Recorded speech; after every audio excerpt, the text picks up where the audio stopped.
So you can actually call them, say, hey, I need a grant to go to a film festival, and they'll actually present you with a grant. You can go and do it. So it's a whole bunch of little grants.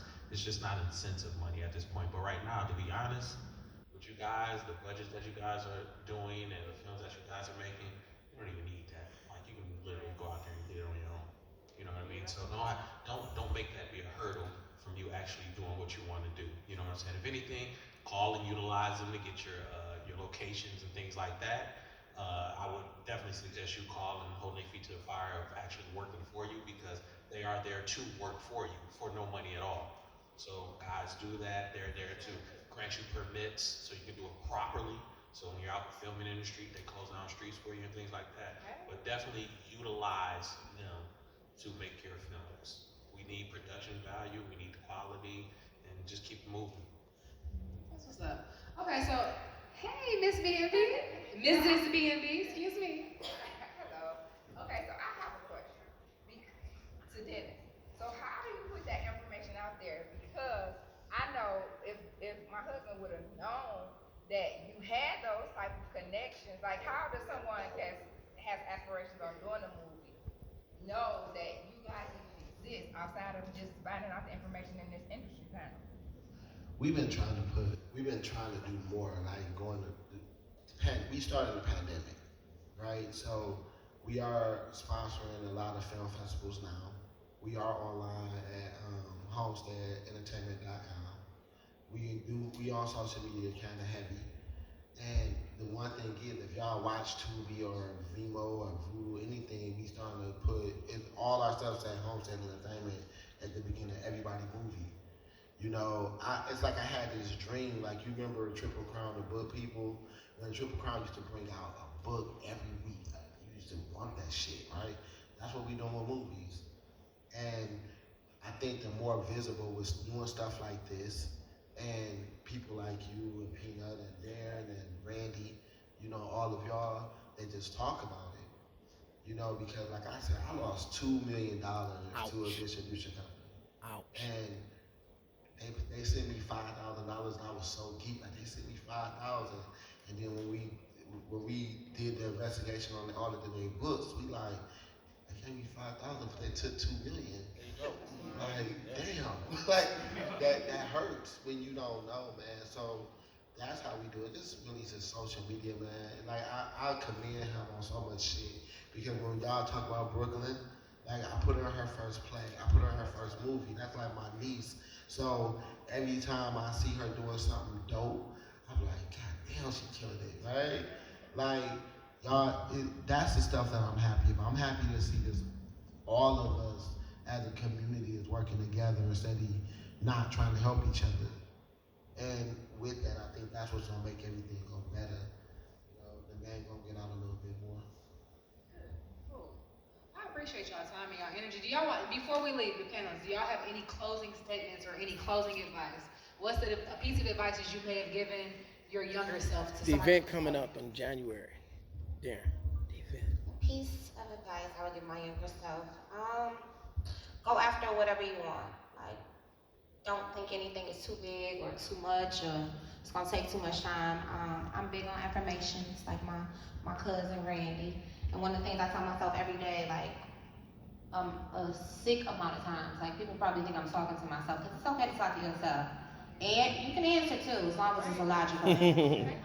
But no, but one of the things I tell myself every day is I can have anything I want, I lack nothing. So I tell myself that over and I can have anything I want, I lack nothing. I can have anything I want, I lack nothing. And if I can bump into my younger self, I would tell her, sis, you can have anything you want, you lack nothing, because it's all in here. So, Yeah, for me, just develop a sincere purpose. You know what I'm saying? Along with passion. You know what I'm saying? It's kind of like the same thing you said, man. Just love what you do. You know, even if it's just the love of money, you know, attach all the righteous elements, you know what I'm saying, to that love, you know what I'm saying, and just don't go for the money. Like, try to attach it with something, you know what I'm saying, that you can sincerely give your dedication to acquire the end goal, you know what I'm saying, that's going to probably give other people some kind of life, you know, and the main thing is to live outside yourself. For me, that's why I got the documentary Living for the Sacrifice that's now up on Tubi by the way of Homestead. But my love was for the people, which has been giving me grace and salvation for my life today.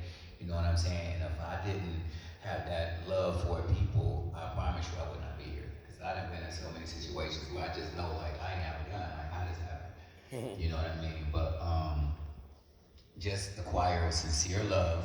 And again, if you have to, like, trick yourself That's and right. attach something to it, do that. But just don't go after the illusional grandeur of money. You know what I mean? That's gonna always have you off cue. You know what I'm saying? Because you don't have no support at all. You know what I mean? But if you're gonna manage to attach it to something, you know what I'm saying? And mainly if it's something that's going to empower or give somebody else life, you can kind of like almost win if the person is deserving of it. So you gotta really align yourself with the right people too as well, because everybody ain't warranted success. I yielded my time because I figured he was gonna say what I was gonna say. Is like it all comes down to love and passion. It all comes down to why are you doing something? You might not even know why you do it, and then you look up and say, oh, this is why I did this. This is why I used to get on the bus to go downtown to just be in Hart Plaza and to go to these things and be in the studio all night and all these things, and they might not make sense, but everything you learn every day is for a reason. God doesn't put you in any situation. Even everybody here is here for a reason, so you're never in a situation randomly, you're never in a situation by luck, by chance. You're always there because you're supposed to be there. So just remember that. Have love and passion, you'll be fine. Regardless of what endeavor, what industry, that's all that matters. You are a prime example of that. Living and embodiment of it. So shout out to Randy. Woo. I can literally handle anybody in the world, like, give me a compliment or tell me they're proud. As soon as Zeno does it, I'm like, thank you so much. I just thank you. No, like, you guys really don't understand. Like, Zeno has been around. I've been around since I was like 17 years old, and literally from day one took me in. His family is sitting there. That's my family. You know, people didn't know that he was not my biological brother for years, and I've always just respected and just really just, you know how you do you guys have older siblings? Anybody? Yes. You know how you look up to your big brother like, my big brother that guy, yeah. I've just always looked at him like that, like, you're that guy, like, you're just, like, he could tell me, and it sounds crazy, but he literally could tell me to jump off a roof. I'm like, okay, I know it's gonna be something down there that's gonna catch me.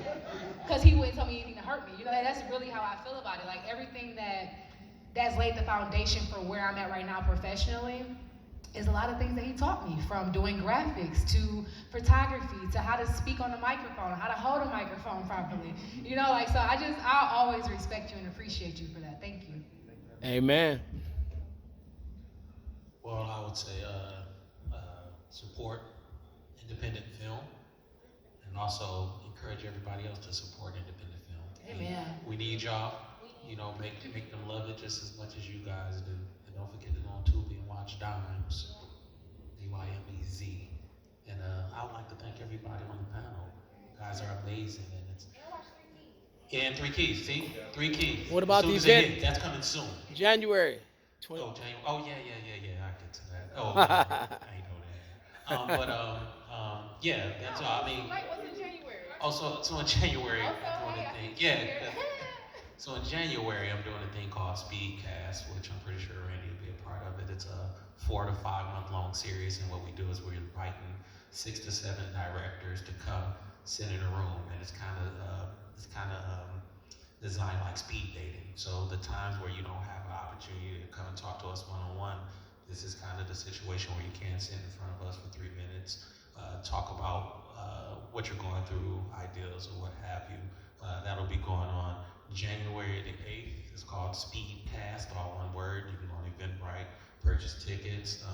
I think it's a very, very amazing event because you don't get the time to kind of pull us aside one-on-one when you see us. We're working or we're doing things like this, but we probably all have to get up and leave in a second or go in the back, and you probably won't see us. So just keep in touch. I'm Darren Brown 313.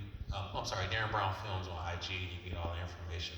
But again, I come in. This is a situation that probably couldn't happen a few years ago, and we speak so highly on filmmaking, and we throw out numbers like 1 million. Like, that shit wasn't 3 years ago.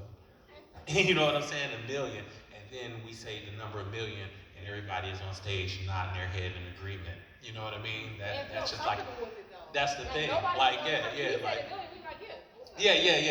a number that's like being thrown around now in our industry. So, you know what I'm saying? And people like Dennis, who's being one of the pioneers of getting money in that way, and people like Mina, who's pioneering, young black women comedy and people that look like her, and you know what I'm saying, everybody up here who's getting into it, man. I commend y'all, and I thank y'all for allowing me to be a part of it. Yeah, and just like he said, for the movies, it's a phenomenal way to success. If you're definitely chasing that dollar, and then for me, by me being